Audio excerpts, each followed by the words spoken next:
बिस्मिल्लाहिर्रहमानिर्रहीम। इंसानी तारीख गवाह है कि बड़े से बड़े बादशाहों के मकबरे लूट लिए गए। फिरौन मिस्र की लाशें अजायब घरों में तमाशा बन गई और सिकंदर आजम की कब्र का निशान तक मिटा दिया गया। दुनिया के हर खजाने और हर तख्त को जवाल आया, लेकिन 1400 साल से रोए ज़मीन पर एक मकाम ऐसा है जिसकी हिफाजत के लिए ज़मीन व आसमान खुद ढाल बन जाते हैं। ये मदीना मुनव्वरा है और ये रोज़ा रसूल सल्लल्लाहु अलैहि वसल्लम है। तारीख के सीने में 1164 ईस्वी की वो रात आज भी कांटे की तरह चुभती है, जब ज़मीन के नीचे एक ऐसी नापाक साजिश रचाई जा रही थी जिससे अर्श भी कांप उठा। एक सुरंग जो किसी हीरे जवाहरात की तलाश में नहीं थी, बल्कि वो सुरंग कायनात के सबसे मुकद्दस, जिसमें अतहर सल्लल्लाहु अलैहि वसल्लम तक पहुंचने के लिए खोदी जा रही थी। मदीना सो रहा था, लेकिन हजारों मील दूर शाम के शहर दमशक में एक बादशाह की नींद उड़ चुकी थी। ये सुल्तान नूर अल-दीन ज़िंगी थे, आलम इस्लाम के वो हुक्मरान जिनकी हैबत से सलीबी भी कांपते थे। मगर इस रात सुल्तान अपने बिस्तर पर पसीने में शराबूर होकर उठ बैठे। उन्होंने ख्वाब में देखा कि सरकार दो जहां सल्लल्लाहु अलैहि वसल्लम तशरीफ लाए हैं, मगर मंजर दिल दहला देने वाला था।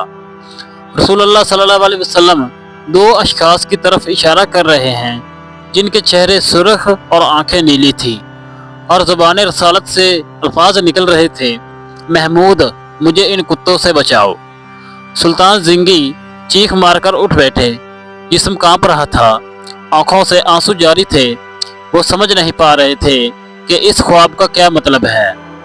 नबी करीम सल्लल्लाहु अलैहि वसल्लम को किससे खतरा हो सकता है। उन्होंने वज़ू किया, नवाफिल अदा किए और दोबारा लेट गए, मगर ख्वाब फिर आया, वही दो चेहरे, वही पुकार, मुझे बचाओ। 3 बार ऐसा हुआ। अब सुल्तान के लिए दमशक में एक लम्हा रुकना भी नामुमकिन हो गया। रात के आखिरी पहर उन्होंने अपने वज़ीर जमाल अल-दीन मौसली को तलब किया। सुल्तान ने रोते हुए अपना ख्वाब बयान किया।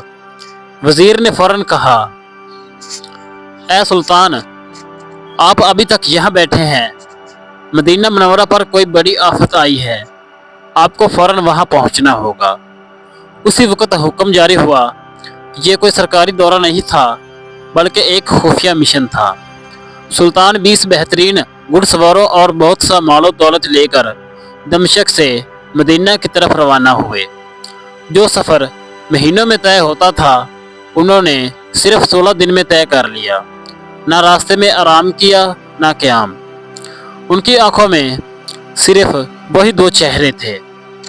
जब सुल्तान मदीना पहुँचे तो सीधा मस्जिद नबवी सल्लल्लाहु अलैहि वसल्लम का रुख किया। रोज़ा रसूल सल्लल्लाहु अलैहि वसल्लम पर हाज़िरी दी आंसुओं का सैलाब था जो रुक नहीं रहा था। एक मंसूबा बनाया गया। ऐलान किया गया कि सुल्तान मदीना के तमाम बशिंदों को अपने हाथ से तहाइफ और सदकात देंगे, ताकि हर शख्स इनके सामने से गुजरे। अगले दिन मस्जिद नबवी सल्लल्लाहु अलैहि वसल्लम में हजूम लग गया। सुल्तान हर चेहरे को गौर से देखते, मगर वो दो चेहरे नजर ना आए। शाम हो गई, मगर तलाश मुकम्मल ना हुई। सुल्तान ने गवर्नर से पूछा, क्या कोई ऐसा शख्स बाकी है जो मुझसे मिलने ना आया हो। जवाब मिला, सिवाय 2 मगरबी मराकश के ज़ायरीन के, वो बहुत नेक और मुत्की लोग हैं। किसी से कुछ नहीं लेते, बल्कि खुद खैरात करते हैं। ये सुनते ही सुल्तान नूर अल-दीन ज़िंगी की आंखों में चमक आ गई। उन्होंने हुक्म दिया, उन्हें फौरन मेरे पास लाओ। जब मालूम हुआ कि वो रोज़ा रसूल सल्लल्लाहु अलैहि वसल्लम के करीब एक मकान में रहते हैं, तो सुल्तान खुद वहां पहुंचे। जैसे ही नज़र इन दोनों पर पड़ी, वही सुर्ख चेहरे, वही नीली आंखें, सुल्तान का यकीन पुख्ता हो गया कि यही वो लोग हैं जिन्हें हजूर नबी करीम सल्लल्लाहु अलैहि वसल्लम ने ख्वाब में दिखाया था। सुल्तान ने गुस्से पर काबू पाते हुए पूछा, तुम कौन हो और यहाँ क्यों आए हो। उन्होंने मासूमियत से जवाब दिया, हम मराकश से हज के लिए आए थे और अब नबी करीम सल्लल्लाहु अलैहि वसल्लम के पड़ोस में رہ کر عبادت کر رہے ہیں۔ سلطان نے سخت لہجے میں کہا، سچ بولو اس سے پہلے کہ میں سختی کروں۔ انہوں نے وہ قسمیں کھانے لگے کہ وہ صرف عبادت گزار ہیں۔ کمرے میں چند کتابیں، تسبیح اور مصلے پڑے تھے۔ بظاہر سب کچھ درست نظر آ رہا تھا۔ لوگ حیران تھے کہ سلطان ان نیک ظاہر ہونے والے لوگوں پر شک کیوں کر رہے ہیں، مگر سلطان کا دل مطمئن نہ تھا۔ وہ آگے بڑھے، فرش پر بچھی ہوئی چٹائی ہٹائی، نیچے زمین کو ٹھوکا تو آواز کھوکھلی آئی۔ سلطان نے فوراً حکم دیا، اسے کھودو۔ سپاہیوں نے مٹی ہٹائی تو نیچے لکڑی کا تختہ نظر آیا۔ جب تختہ اٹھا دیا گیا تو سب کی چیخ نکل گئی۔ نیچے ایک گہری اور تاریک سرنگ تھی جو سیدھی روضہ اطہر کی دیواروں کی طرف جا رہی تھی۔ صرف چند گز کا فاصلہ باقی رہ گیا تھا۔ اگر سلطان ایک دن بھی تاخیر سے پہنچتے تو یہ سازش میں کامیاب ہو جاتے۔ اب وہ دونوں کانپ رہے تھے۔ سلطان کی تلوار ان کے سروں پر تھی۔ آخرکار انہوں نے سچ اگل دیا۔ انہوں نے اعتراف کیا کہ وہ مسلمان نہیں بلکہ عیسائی ہیں، اور انہیں اندلس اسپین کے عیسائی حکمرانوں نے بھیجا ہے۔ ان کا منصوبہ تھا کہ سرنگ کے ذریعے نعوذ باللہ نبی کریم صلی اللہ علیہ وسلم کے جسد مبارک کو نکال کر یورپ لے جائیں تاکہ مسلمانوں کو ذہنی شکست دی جا سکے۔ وہ رات کے وقت سرنگ کھودتے اور مٹی چمڑے کے تھیل میں بھر کر شہر سے باہر پھینک آتے۔ دن میں عبادت کا ڈھونگ رچاتے تاکہ کسی کو شک نہ ہو۔ یہ سن کر ہر مسلمان کا خون کھول اٹھا۔ سلطان نور الدین زنگی زارق تار رونے لگے اور سجدے میں گر گئے۔ اے اللہ، تیرا لاکھ لاکھ شکر ہے کہ تو نے اپنے محبوب صلی اللہ علیہ وسلم کی حفاظت کے لیے اس عاجز بندے کو منتخب فرمایا۔ اگلی صبح مدینہ کی تاریخ کا ایک عبرتناک دن تھا۔ ان دنوں مجرموں کو اسی مقام پر لایا گیا جہاں انہوں نے یہ سازش رچائی تھی۔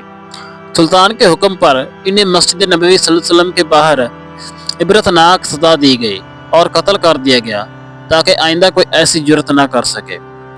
لیکن سلطان کا دل ابھی مطمئن نہ تھا۔ انہیں خوف تھا کہ مستقبل میں کوئی اور بھی ایسی کوشش نہ کرے۔ چنانچہ انہوں نے ایک تاریخی فیصلہ کیا۔ انہوں نے ماہر معماروں کو بلایا اور حکم دیا کہ روضہ رسول صلی اللہ علیہ وسلم کے گرد ایسا مضبوط حصار بنایا جائے جسے نہ کوئی لوہا کاٹ سکے اور نہ کوئی سرنگ توڑ سکے۔ روضہ مبارک کے چاروں طرف گہری خندق کھودی گئی جو پانی کی سطح تک جا پہنچی۔ پھر اس خندق میں ٹنوں کے حساب سے پگھلا ہوا سیسا ڈال دیا گیا اور زمین کے اندر ایک مضبوط احاطی دیوار قائم کر دی گئی۔ یہ دیوار آج بھی 900 سال گزرنے کے بعد روضہ اطہر کے گرد محافظ کی طرح موجود ہے۔ تاریخ میں یہ واحد واقعہ نہیں تھا۔ اس سے پہلے بھی کئی مرتبہ دشمنوں نے اس مقدس مقام تک پہنچنے کی کوشش کی۔ کبھی مصر کے حکمران الحاکم بامر اللہ نے ارادہ کیا مگر اللہ نے ایسا طوفان بھیجا کہ لشکر تباہ ہو گیا۔ کبھی صلیبی سردار رینالڈ آف شتیلو نے بحر احمر میں بیڑا اتارا اور گزرا خانہ ارادہ کیا، مگر ہر بار نتیجہ یہی نکلا کہ اللہ تعالیٰ نے اپنے محبوب صلی اللہ علیہ وسلم کی حفاظت فرمائی، جیسا کہ قرآن میں ارشاد ہے، واللہ یسم کا من الناس، اور اللہ آپ کو لوگوں کے شر سے محفوظ رکھے گا۔ آج جب ہم مدینہ منورہ جاتے ہیں اور سبز گنبد کو دیکھتے ہیں تو ہمیں یاد رکھنا چاہیے کہ اس امن کے پیچھے کتنی قربانیاں ہیں۔ سلطان نور الدین زنگی صرف ایک بادشاہ نہیں تھے بلکہ سچے عاشق رسول صلی اللہ علیہ وسلم تھے۔ یہ واقعہ ہمیں سکھاتا ہے کہ عشق رسول صلی اللہ علیہ وسلم صرف دعویٰ نہیں بلکہ عمل کا نام ہے۔ جب بھی ناموس رسالت پر آنچ آئے گی، اللہ تعالیٰ کسی نہ کسی نور الدین زنگی کو کھڑا کر دے گا۔ اللہ تعالیٰ ہمیں بھی مدینہ منورہ کی حاضری نصیب فرمائے اور روضہ رسول صلی اللہ علیہ وسلم کی زیارت عطا فرمائے، آمین۔ تو دوستو، امید کرتا ہوں آپ کو آج کی یہ میری ویڈیو اچھی لگی ہوگی۔ میں اکثر اسے اپنے یوٹیوب چینل پر ایک دن یا 2 دن چھوڑ کر اس طرح کی موٹیویشنل मौलाना रूमी, लुकमान हकीम की हिकमत भरी बातें वाली वीडियोस अपलोड करता रहता हूँ। आप तमाम दोस्तों से रिक्वेस्ट है, मेरे इस यूट्यूब चैनल विजडम ऑफ 360 को सब्सक्राइब ज़रूर कर लीजिएगा और नोटिफिकेशन ऑन कर लीजिएगा, ताकि आपको मज़ीद ऐसी आने वाली वीडियोज़ की नोटिफिकेशन मिलती रहे। मिलते हैं अगली वीडियो में, तब तक के लिए अपना और अपने प्यार का ख्याल रखिएगा। अल्लाह हाफिज़।